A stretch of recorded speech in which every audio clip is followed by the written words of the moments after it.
जय श्री कृष्ण भैया। Audio check करना भाई।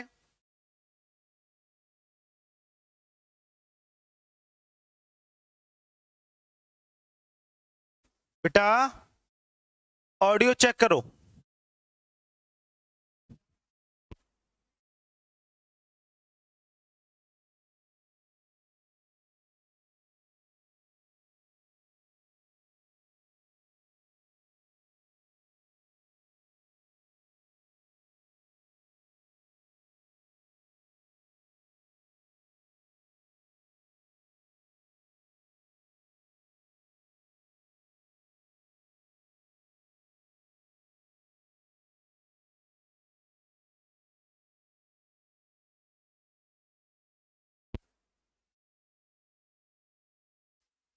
तो सबसे पहले अपन हेडिंग डालेंगे यहाँ पे भैया। हैशटैग लगा के हेडिंग डालो बेटा, फील्ड।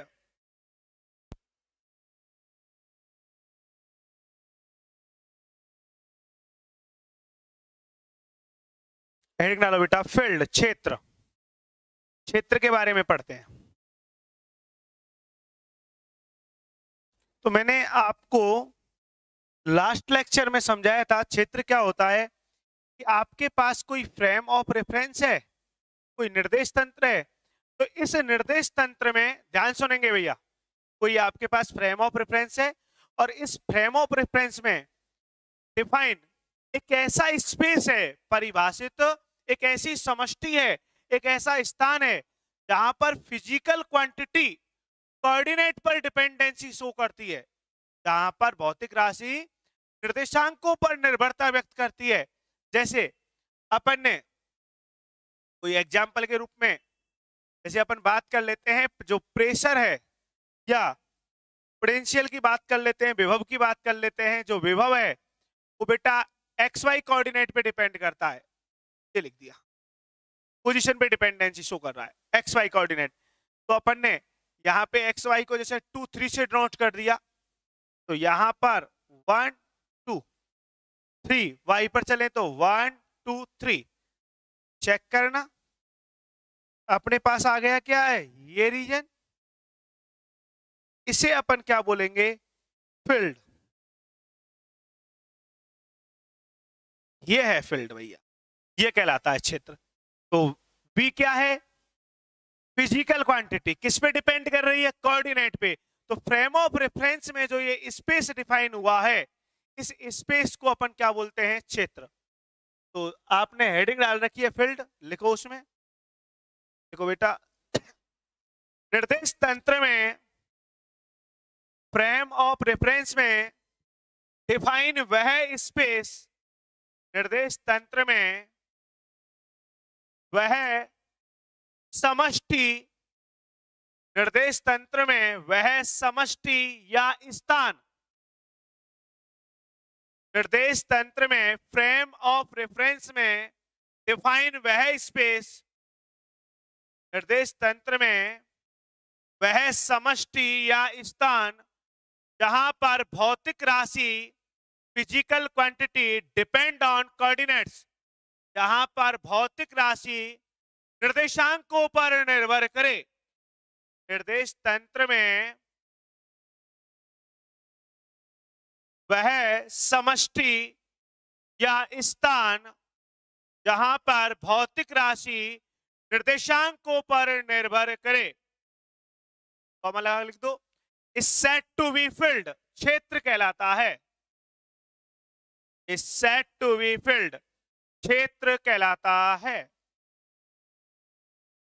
लिख दिया। हाँ भाई, तो यहां पे अपन जैसे डिफाइन करें कि अपन ने कोई वेक्टर क्वांटिटी मान ली, कोई भौतिक राशि मान ली अपन ने।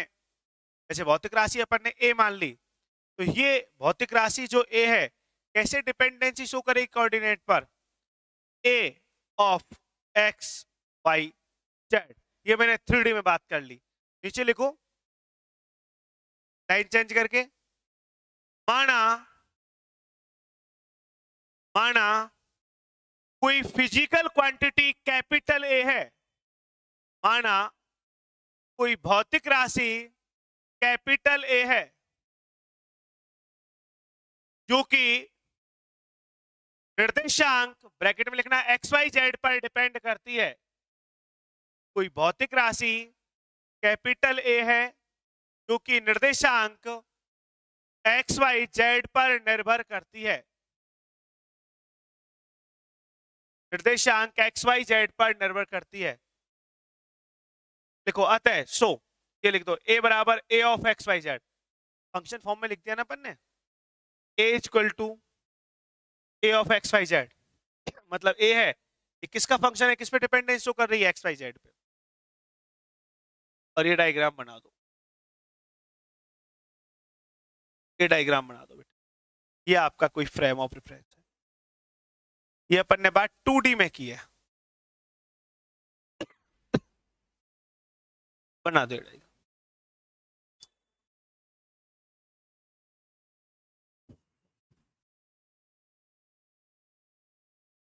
ये डायग्राम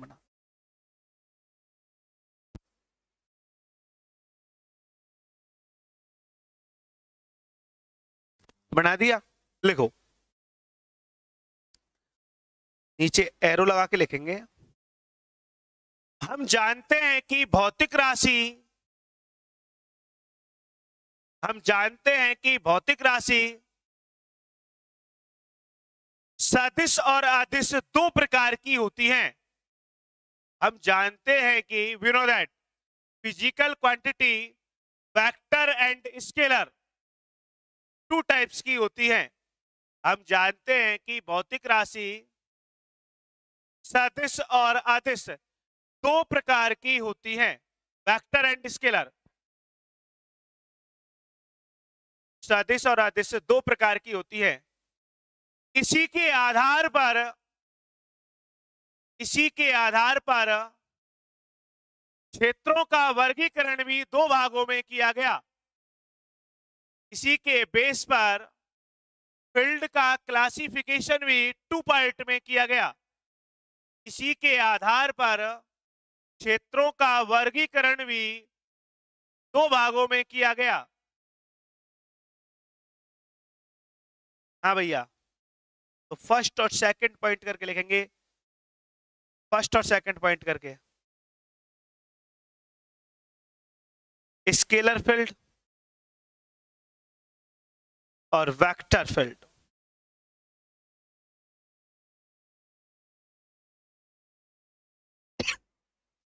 इसी के आधार पर क्षेत्रों का वर्गीकरण 2 भागों में किया गया। देखो बेटा, अदिश क्षेत्र, सदिश क्षेत्र। और जो इंग्लिश मीडियम के बच्चे हैं, अपन बेटा 1-2 दिन में आपको कंप्लीट टेलीग्राम चैनल पर, ठीक है, अपने एप्लीकेशन पर इंग्लिश मीडियम के जो मैं बोल रहा हूँ ट्रांसलेट करके डिटो नोट्स डाल देंगे। और हिंदी मीडियम में तो कोई समस्या नहीं आ रही नोट्स बनाने में, तो आराम से नोट्स बनाओ, ठीक है भैया। तो लिखो, और जो मैं बोल रहा हूँ वही ट्रांसलेट करके इंग्लिश मीडियम में लेंगे, ठीक है भैया। लिखो, अदिश क्षेत्र स्केलर फील्ड और वेक्टर फील्ड सदिश क्षेत्र। हाँ भाई, तो सबसे पहले अपन यहां पे हेडिंग डालेंगे फर्स्ट पॉइंट करके स्केलर फील्ड।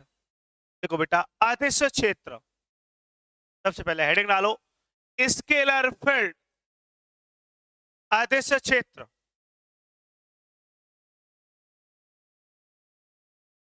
लिख दिया। अब सुनो, अदिश क्षेत्र क्या होता है बेटा? अपन ने क्या बोला, क्षेत्र क्या होता है, फील्ड क्या होता है? जो फिजिकल क्वांटिटी है, वो फिजिकल क्वांटिटी किस पे डिपेंडेंसी शो करे, कोऑर्डिनेट पर। तो फ्रेम ऑफ रेफरेंस में उस स्पेस को अपन ने क्या बोला था, फील्ड बोला था, यही कहानी बोली थी। अब क्या लिखेंगे, लिखो, वह क्षेत्र, दोज फील्ड, वह क्षेत्र जहां पर अदिश भौतिक राशि, वह क्षेत्र जहां पर scalar physical quantity depend on coordinates, वह क्षेत्र जहां पर अधिक, देखो बेटा, जहां पर अदिश भौतिक राशि निर्देशांकों पर निर्भरता प्रदर्शित करे, scalar physical quantity depend on coordinates, जहां पर अदिश भौतिक राशि निर्देशांकों पर निर्भरता प्रदर्शित करे, फॉर्मूला लिख दो, is known as scalar field. अदिश क्षेत्र कहलाता है। वह क्षेत्र जहां पर अदिश भौतिक राशि निर्देशांकों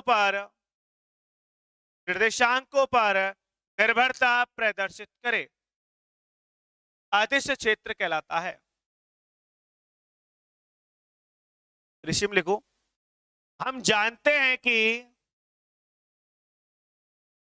अदिश राशि में केवल परिमाण का ज्ञान होता है। हम जानते हैं कि we know that scalar quantity में ओनली मैग्नीट्यूड की नॉलेज होती है। हम जानते हैं कि अदिश राशि में केवल परिमाण का ज्ञान होता है। दैट मीन्स अदिश राशि में केवल परिमाण का ज्ञान होता है, अर्थात दिशा विद्यमान नहीं होती है, डायरेक्शन की नॉलेज नहीं होती है। हम जानते हैं कि अदिश भौतिक राशि में केवल परिमाण का ज्ञान होता है, अर्थात दिशा विद्यमान नहीं होती है। इसलिए अदिश क्षेत्र का निरूपण, रिप्रेजेंटेशन ऑफ स्केलर फील्ड, इसलिए अदिश क्षेत्र का निरूपण दिशा के माध्यम से करना संभव नहीं है। इसलिए स्केलर फील्ड का रिप्रेजेंटेशन डायरेक्शन से पॉसिबल नहीं है। इसलिए अदिश क्षेत्र का निरूपण दिशाओं के माध्यम से संभव नहीं है।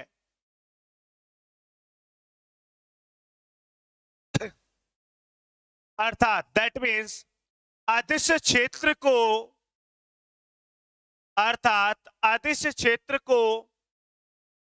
परिमाण के द्वारा निरूपित किया जाता है, स्केलर फील्ड को मैग्नीट्यूड के द्वारा शो किया जाता है। अर्थात अदिश क्षेत्र को परिमाण के रूप में निरूपित किया जाता है या प्रदर्शित किया जाता है। स्केलर फील्ड को मैग्नीट्यूड फॉर्म में शो किया। देख दिया कैसे? इधर देखो भैया, इधर देखो। जैसे अपने पास यहां पे ये कोई फ्रेम ऑफ रेफरेंस है, इसमें अपन ने यहां पे कोई चार्ज पार्टिकल रख दिया। ये रख, क्यों? कोई चार्ज पार्टिकल है, कोई आवेशित कण है। तो इस आवेशित कण के हाँ भाई, यहां पे चारों तरफ पोटेंशियल जनरेट होगा। इस प्रकार विभव उत्पन्न होगा। तो अपन यहां पर जो पोटेंशियल को रिप्रेजेंट करेंगे इन सरफेस को, जैसे इसको S1 सरफेस, इसको S2 सरफेस बोलेंगे, या हम ऐसे भी दिखा सकते हैं इस चीज को। यहां पर जो पोटेंशियल जनरेट हो रहा है, अपन इस बात को ऐसे भी दिखा सकते हैं। इस डायग्राम को मैं यहीं पे बना देता हूं, अच्छा लगेगा, है ना? इस बात को हम ऐसे भी दिखा सकते हैं, लेकिन सरफेस के द्वारा रिप्रेजेंट करेंगे। कैसे भैया? इधर देखो,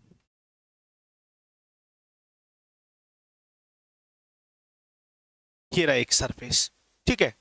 यहां पे कोई चार्ज पार्टिकल है, ठीक है। इसके कारण इस S1 सरफेस पर जो पोटेंशियल है, विभव है, ये मैंने φ1 से रिप्रेजेंट कर दिया, ठीक है। ऐसे ही कोई अपन ने दूसरा सरफेस मान लिया, ठीक है। यहां पे ये रहा एक चार्ज, इसको S2 सरफेस नाम दे दिया, ठीक है। और यहां पर पोटेंशियल को नाम क्या दे दिया अपन ने? φ2, इस चार्ज का। ये डिफाइन कर दिया अपन ने, ठीक है। ये क्या है? ये सरफेस है जहां पर बेटा अपन स्केलर फील्ड को समझा रहे हैं, अदिश क्षेत्र को समझा रहे हैं। इधर देखो, तो इस प्रकार भी रिप्रेजेंट कर सकते हैं, इस प्रकार भी। मतलब अपन क्या बोल रहे हैं, यहाँ पे कोई चार्ज पार्टिकल है जिसके कारण पोटेंशियल जनरेट हो रहा है इस सरफेस पर, और यदि सरफेस के एवरी पॉइंट पर स्केलर फील्ड, ध्यान सुनना, जो सरफेस है उस सरफेस के एवरी पॉइंट पर, पृष्ठ के प्रत्येक बिंदु पर अदिश राशि का मान, स्केलर क्वांटिटी की वैल्यू सेम है, तो उसे हम इक्वी स्केलर सरफेस बोलते हैं, समअदिश पृष्ठ बोलते हैं। 12वीं क्लास में आपने टॉपिक पढ़ा था, याद हो तो, इक्विपोटेंशियल सरफेस, याद करो, समविभव पृष्ठ। इक्विपोटेंशियल सरफेस नाम पढ़ा है आपने, जहां पे आप बोलते थे इलेक्ट्रिक फील्ड और डिस्प्लेसमेंट वेक्टर परपेंडिकुलर होते हैं, ऐसे कुछ प्रॉपर्टी पढ़ के आए हो 12वीं क्लास में। समविभव पृष्ठ वह पृष्ठ होता है जिसके प्रत्येक बिंदु पर विभव का मान समान होता है, और इसके फिर गुणधर्म लिखे थे, विद्युत क्षेत्र और विस्थापन सदिश एक दूसरे के लंबवत होते हैं। इस प्रकार की कहानी पढ़ी है आपने, याद आ रहा है? हाँ भाई, तो अपन अदिश क्षेत्र को इस प्रकार रिप्रेजेंट करेंगे, ठीक है? तो लिखो लिखो एग्जाम्पल, उदाहरण, उदाहरण लिखो, माना, उदाहरण करके लिखो, माना कोई charge particle frame of reference में प्रेजेंट है। माना कोई आवेशित कण, माना कोई आवेशित कण निर्देश तंत्र में उपस्थित है। Charge particle frame of reference में प्रेजेंट है। माना कोई आवेशित कण निर्देश तंत्र में उपस्थित है। इस आवेशित कण के चारों ओर, इस आवेशित कण के चारों ओर, इस आवेशित कण चार्ज पार्टिकल के चारों ओर इलेक्ट्रिक पोटेंशियल जनरेट होता है। इस आवेशित कण के चारों ओर विद्युत विभव उत्पन्न होता है,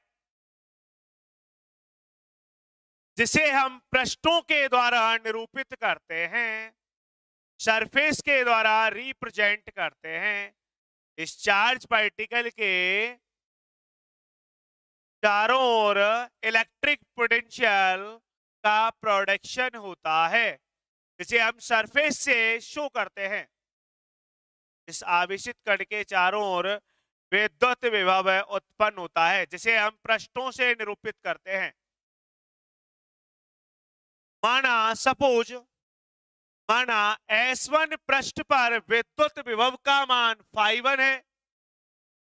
माना S1 पृष्ठ पर विद्युत विभव का मान φ1 है। The value of electric potential on the surface S1 is φ1। S1 पृष्ठ पर विद्युत विभव का मान φ1 है, और S2 पृष्ठ पर विद्युत विभव का मान φ2 है, और S2 सरफेस पर इलेक्ट्रिक पोटेंशियल की वैल्यू φ2 है, और S2 पृष्ठ पर विद्युत विभव का मान φ2 है। देखो इसके बाद इन्वर्टेड कॉमा लिखना, यदि किसी पृष्ठ पर अदिश राशि का मान समान प्राप्त हो, यदि किसी सरफेस पर स्केलर क्वांटिटी की वैल्यू सेम डिफाइन हो, यदि किसी पृष्ठ पर अदिश राशि का मान समान परिभाषित हो, देन उस सरफेस को, तो उस पृष्ठ को, यदि किसी पृष्ठ पर अदिश राशि का मान समान प्राप्त हो, तो उस पृष्ठ को सम अदिश पृष्ठ कहते हैं।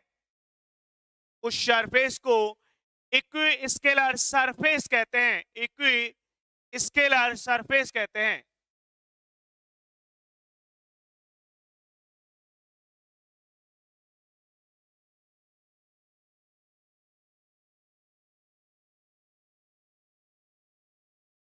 सम अदिश पृष्ठ कहते हैं, ये लिख दो, इक्वी स्केलर सरफेस कहते हैं।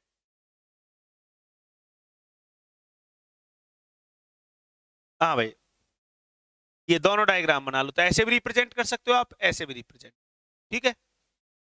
ये डायग्राम बना लो, ये आपका कोई फ्रेम ऑफ रेफरेंस है।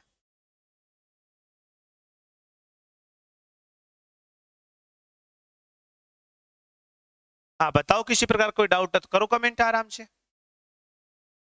अब मैं आपके कमेंट देख रहा हूं भैया। हाँ मनीषा बोल बेटी। मनीषा, अंकित, हाँ मुझे कमेंट करके ये तो बता दो, समझ में तो बढ़िया आ रहा है ना? हाँ भाई, नेमीचंद, हरीश, प्रियांशी, मोनिका, क्या लिख रहा है, कनिका शर्मा बेटी, गुड़िया,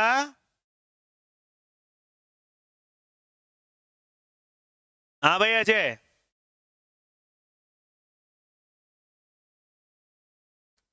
क्या कह रही है, क्या लिख रखा है, देवांशी,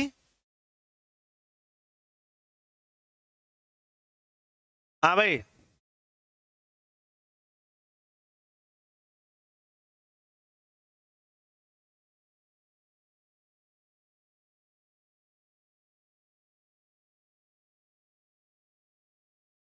कनिका क्या लिख रही है बेटी?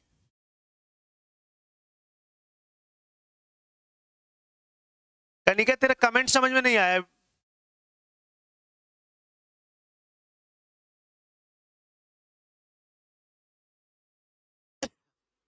हाँ, अपन ने क्या बोला है बेटा कि अपने पास सबसे पहले हम पढ़ रहे फील्ड, क्षेत्र पढ़ ले। तो अपन ने बोला क्षेत्र दो प्रकार के होते हैं, एक वेक्टर फील्ड होता है, एक स्केलर फील्ड होता है, एक अदिश क्षेत्र और एक सदिश क्षेत्र। यदि स्केलर फील्ड की बात करते हैं तो वहां पे स्केलर क्वांटिटी लेनी होगी। स्केलर क्वांटिटी का मतलब होता है डायरेक्शन प्रेजेंट नहीं होगी। अब दिशा नहीं है तो हम वहां पे रिप्रेजेंट कैसे करेंगे? तो रिप्रेजेंट करने के लिए अपन मैग्नीट्यूड का यूज करेंगे, परिमाण का उपयोग करेंगे।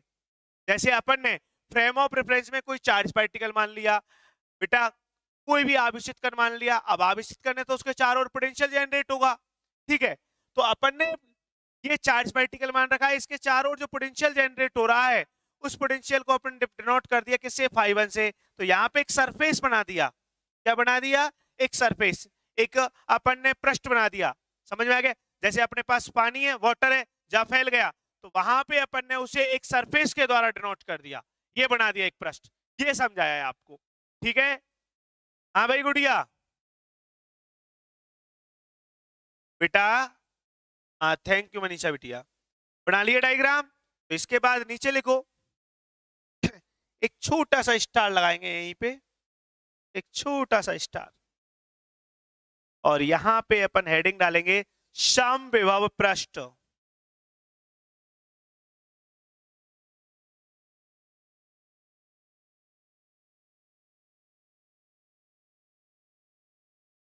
लिखो इक्विपोटेंशियल सरफेस समविभव पृष्ठ, यही टॉपिक चल रहा है अभी, और इसी में छोटी सी हेडिंग डालो इक्विपोटेंशियल सरफेस समविभव पृष्ठ। देखो, वह पृष्ठ जिसके प्रत्येक बिंदु पर विद्युत विभव का मान समान हो, वह सरफेस जिसके एवरी पॉइंट पर इलेक्ट्रिक पोटेंशियल की वैल्यू सेम हो, वह पृष्ठ जिसके प्रत्येक बिंदु पर विद्युत विभव का मान समान हो।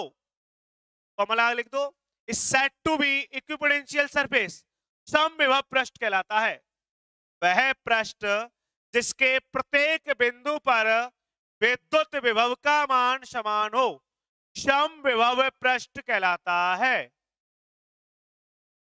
इक्विपोटेंशियल सरफेस कहलाता है, समविभव पृष्ठ कहलाता है। लिख दिया? तो इधर देखो, जैसे अपन ने यहां पे, इधर देखो बेटा, एक सरफेस मान लिया, ये रहा, ये हमने कोई सरफेस डिफाइन कर दिया। अब इस सरफेस के हम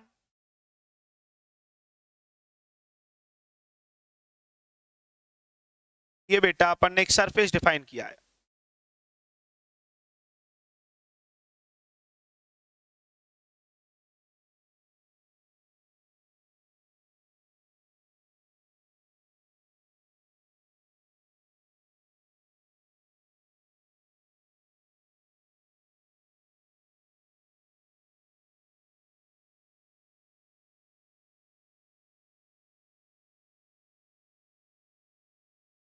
ये डिफाइन कर दिया एक सरफेस अपन ने बेटा। इधर देखो, अब अपन क्या करें, इस सरफेस के अपन किसी भी पॉइंट पर चेक करें, जैसे अपन इस पॉइंट पर चेक करें, अपन इस पॉइंट पर चेक करें, इस पॉइंट पर चेक करें, इस पॉइंट पर चेक करें। जैसे मान लो ये ए पॉइंट है, इस पर पोटेंशियल देखा V, यहां बी पॉइंट पर पोटेंशियल देखा V, अपन ने इस पॉइंट सी पर पोटेंशियल देखा V, डी पॉइंट पर पोटेंशियल देखा, आपको V मिल रहा है, ठीक है। जबकि अपना पोटेंशियल का फार्मूला क्या होता है आपने पढ़ा है 12th क्लास में, VB माइनस VA। जैसे 2 पॉइंट का पोटेंशियल डिफरेंस लें तो क्या आता है बेटा, minus E vector dot dr vector. अब इक्विपोटेंशियल सरफेस के लिए सम विभव पृष्ठ के लिए क्या निकल के आ रहा है, यहाँ पे क्या कह रहा है ये, F VA VB, मतलब दोनों पॉइंट पर पोटेंशियल सेम है, मान लिया V। तो यहां से क्या निकल के आ जाएगा, जब डिफरेंस की बात करेंगे तो difference 0 minus E vector dot dr vector. हाँ भाई, ये 0 मिल गया, इसका मतलब इलेक्ट्रिक फील्ड और डिस्प्लेसमेंट वेक्टर का डॉट प्रोडक्ट 0। क्या कहना चाह रहा है, ए डॉट बी को कैसे सॉल्व करते हैं, ए का मैग्नीट्यूड बी का magnitude cos theta equal to 0। हाँ भैया, तो ये 0 कहानी कहां पर होगी, जब थीटा इक्वल टू π/2 होगा, मतलब 90 होगा। तो क्या कहना चाह रहा है कि इलेक्ट्रिक फील्ड और डिस्प्लेसमेंट वेक्टर क्या हैं, एक दूसरे के परपेंडिकुलर हैं। ये कौन से फील्ड के लिए कंडीशन निकल के आई, जब इक्विपोटेंशियल सब बेटा सरफेस है, सम विभव पृष्ठ है, क्या है, सम विभव पृष्ठ।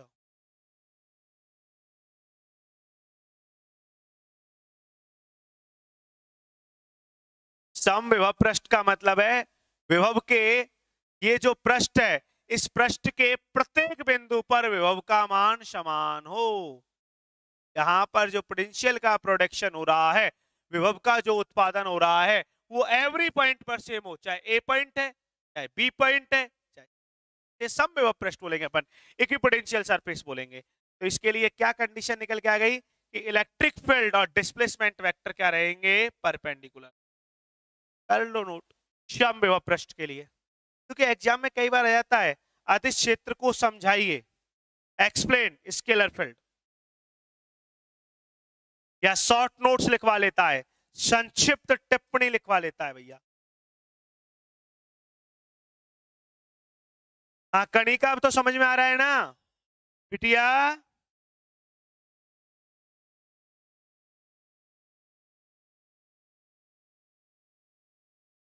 हाँ भाई भवानी सिंह,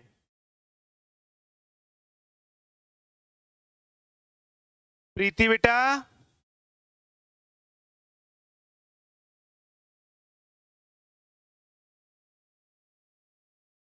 बनाओ डायग्राम। तो एक ही पोटेंशियल सरफेस का स्पेशल फीचर्स आपके क्या समझ में आ गया, इसका अभिलाक्षणिक गुणधर्म क्या हो गया कि इलेक्ट्रिक फील्ड और डिस्प्लेसमेंट वेक्टर क्या होते हैं, एक दूसरे के परपेंडिकुलर। करो ये नोट डायग्राम बना के।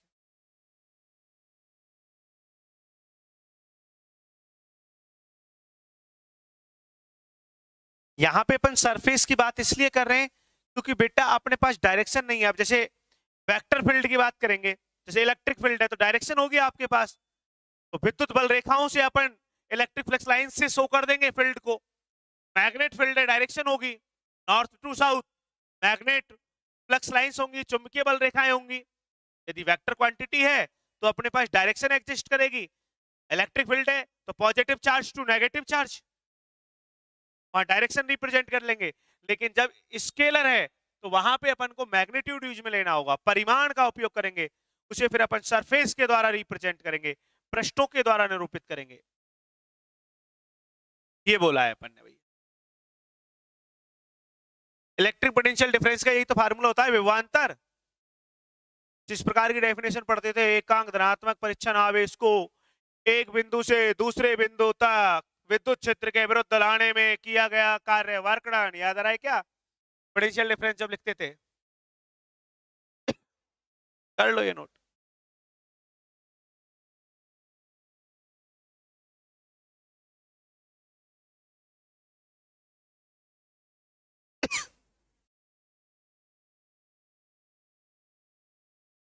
नीचे एक लाइन लिख देना, यह इक्विपोटेंशियल सरफेस का स्पेशल फीचर है।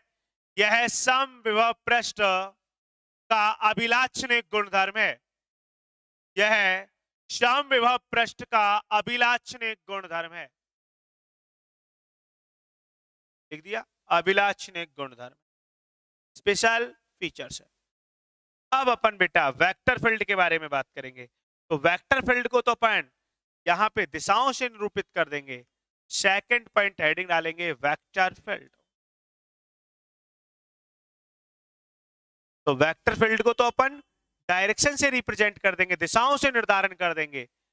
लेकिन यहाँ पे जब ऐसे इलेक्ट्रिक फील्ड की बात आएगी तो विद्युत क्षेत्र भी दिशाओं से तो दर्शा दोगे। आपकी सर ये पॉजिटिव चार्ज है, ये नेगेटिव चार्ज है, तो कहानी positive charge to negative charge. आपने पढ़ा है कि विद्युत जो बल रेखाएं हैं, इलेक्ट्रिक फ्लक्स लाइंस हैं, वो पॉजिटिव चार्ज से आउटपुट होती हैं और नेगेटिव चार्ज में इनपुट होती हैं। मतलब positive charge as a source की तरह बिहेव करता है, स्रोत की भांति पढ़ा है आपने, और नेगेटिव चार्ज सिंक की तरह बिहेव शो करता है। इसकी तरह ट्रीट करता है, सिंक की तरह। ये आपने 12th क्लास में इलेक्ट्रोस्टैटिक्स में पढ़ा है। तो आप यहाँ पे पॉजिटिव टू नेगेटिव दर्शा देंगे। लेकिन फिर अपन यहाँ पे पढ़ेंगे यूनिफॉर्म वेक्टर फील्ड के बारे में, यूनिफॉर्म है या नॉन यूनिफॉर्म है, समरूप है या असमरूप है। वो डिपेंड करता है जो वेक्टर फ्लक्स लाइंस हैं, उन वेक्टर फ्लक्स लाइंस पर, सदिश बल रेखाओं पर, यदि वो पैरेलल में हैं, इक्वल डिस्टेंस पर हैं, मतलब समांतर हैं, समान दूरी पर हैं, परिमाण समान है, मैग्नीट्यूड सेम है, डायरेक्शन सेम है, तो ये यूनिफॉर्म होता है। अदरवाइज जब इनकी डायरेक्शन अपोजिट है, पैरेलल नहीं है, डिस्टेंस इनके बिटवीन अलग अलग है, तो ये फिर नॉन यूनिफॉर्म इलेक्ट्रिक फील्ड होता है। पढ़ा है आपने, असमान विद्युत क्षेत्र होता है। तो अपन नेक्स्ट लेक्चर में इसके बारे में स्टडी करेंगे। ये अपना लेक्चर फर्स्ट था, इससे पहले इंट्रोडक्शन लेक्चर था इलेक्ट्रोमैग्नेट का। अब अपन कल एक तो वेक्टर फील्ड के बारे में पढ़ेंगे और इसके बाद फ्लक्स रिप्रेजेंटेशन रहेगा अपना। जो आपने फ्लक्स का फार्मूला पढ़ा है, फाई इज इक्वल टू, ये आपने पढ़ा है इलेक्ट्रिक फ्लक्स का, ई डॉट डी ए या D S, cross surface integration. ये फार्मूला कहां से आया? अब तक हम इसको डायरेक्ट लिखते हैं, लेकिन ये फार्मूला आया कहां से, इसके बारे में अध्ययन करेंगे कल अपन। ठीक है, इसका फिजिकल सिग्निफिकेंस क्या है, भौतिक की अर्थ क्या है। तो ये अपना इलेक्ट्रोमैग्नेट, मतलब इलेक्ट्रोमैग्नेट जो अपना सब्जेक्ट है, बड़ा ही प्यारा सब्जेक्ट है। यदि इसको तरीके से पढ़ा जाए तो, सिस्टमैटिक ढंग से इसको समझ के, मतलब एक फिजिक्स को फिजिक्स के तरीके से पढ़ा जाए इंटरेस्ट के साथ, तो बड़ा मजा आता है पढ़ने में। ठीक है, मिलते हैं कल। राधे राधे भैया, जय श्री कृष्ण। एक दो दिन आराम से डेमो लो, फिर अपन बातचीत करेंगे भाई। और तुम्हारे जो भी परम मित्र हैं, नया पेपर स्टार्ट हो गया तो बता देना, आपके जो भी कांटेक्ट में है या कॉलेज के फ्रेंड। ठीक है भैया, अब मुझे कमेंट करके बताओ कैसे समझ में आया।